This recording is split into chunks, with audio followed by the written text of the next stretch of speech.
Hello दोस्तों। आज की कहानी है मूर्ख ब्राह्मण। बहुत पहले की बात है। रामपुर नाम के गांव में एक मूर्ख ब्राह्मण रहा करता था। ब्राह्मण का परिवार काफ़ी गरीब था, इसीलिए ब्राह्मण की पत्नी उसे बार बार कुछ पढ़ाई करने और कुछ सीखने के लिए कहा करती थी, लेकिन ब्राह्मण बड़ा ही कामचोर था, इसलिए वह कहीं जाना नहीं चाहता था। एक दिन जब उसकी पत्नी ने बहुत अधिक जोर दिया और कहा कि आज तुम्हें स्कूल जाकर कुछ पढ़ाई करना ही होगा, वह अपनी पत्नी के गुस्से को देखकर तैयार हो गया। वह अपने घर से निकला और पीछे के रास्ते से जाकर घर के पीछे छुपकर बैठ गया। थोड़ी देर बाद उसके घर में कुछ लोग आए और उन लोगों के क्या बातें कहीं, यह सब बस पीछे बैठे चुपचाप सुन रहा था। जब शाम हो गई तब ब्राह्मण वापस अपने घर के पीछे से निकलकर आया और आकर अपनी पत्नी से कहा कि आज मैंने इतनी पढ़ाई कर ली कि अब मैं भविष्य और अतीत देखने लगा हूँ। यह सुनकर उसकी पत्नी का बड़ा आश्चर्य हुआ और यकीन भी नहीं हुआ। तो उसने कहा, अच्छा ऐसा है तो बताओ, आज जब तुम स्कूल गए थे तो घर में क्या हुआ? अपनी पत्नी का सवाल सुनकर ब्राह्मण ने उत्तर दिया कि आज हमारे घर में कौन आया था और उसने क्या बातें कहीं, यह सब तो वह पीछे बैठकर सुन ही रहा था। जवाब सुनकर ब्राह्मण की पत्नी को यकीन हो गया कि सच में उसका पति अतीत और भविष्य देखने लगा है। इसके बाद वह पूरे गांव में घूम घूम कर सबको यह बात बताने लगी कि उसका पति भविष्य और अतीत देख सकता है। वह भविष्य देख सकता है और अगले दिन एक धोबी का गधा खो गया था और वह उसे मिल नहीं रहा था। इसीलिए वह उस पंडित के पास आया और आकर उससे कहा कि मेरा गधा खो गया है, क्या आप मेरी मदद कर सकते हैं? पंडित को कुछ समझ में नहीं आया कि वह क्या करे, इसीलिए उसने कहा, अभी मैं स्नान करने जा रहा हूँ। जब मैं स्नान करके लौटूँगा तब मैं भविष्यवाणी करूँगा। इतना कहकर पंडित वहाँ से निकल भागा।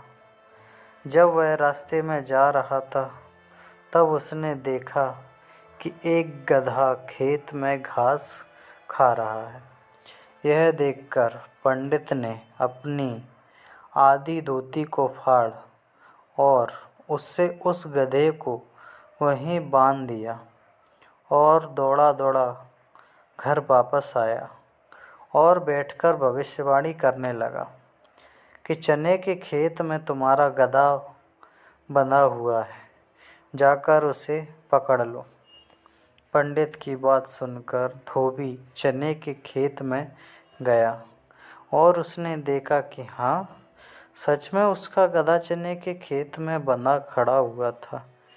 अपने गधे को वापस पाकर धोबी बहुत खुश हुआ और उसने पंडित को काफ़ी दान दिया।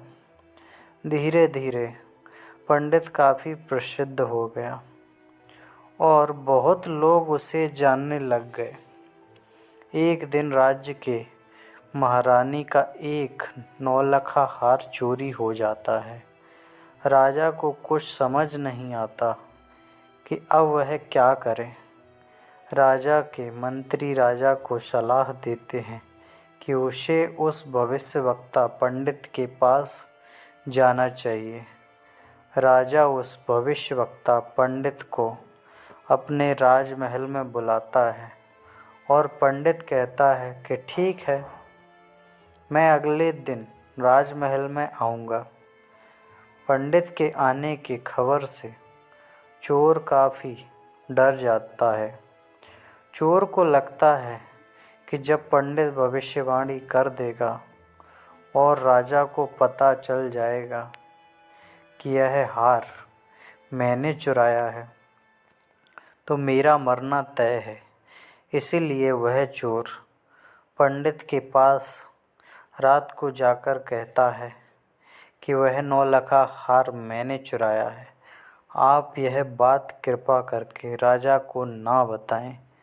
इसके जवाब में पंडित कहता है कि ठीक है, मैं यह बात राजा को नहीं बताऊंगा, लेकिन तुम यह नौलखा हार मुझे दे दो।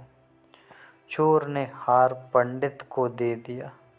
पंडित हार को ले जाकर राजमहल के बगीचे में एक एक चिड़िया के घोंसले में ले जाकर रख देता है।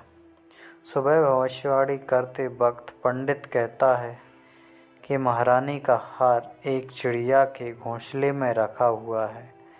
राजा ने अपने सैनिकों को उस चिड़िया के घोंसले में जाकर देखने को कहा। राजा के सैनिक चिड़िया के घोंसले में देखने गए। वहाँ उन्होंने महारानी का हार देखा। अपने महारानी का हार मिल जाने से राजा बहुत खुश हुए। उन्होंने ब्राह्मण को काफ़ी दान दिया, जिससे ब्राह्मण का घर खुशी खुशी चलने लगा और उनकी गरीबी भी दूर हो गई।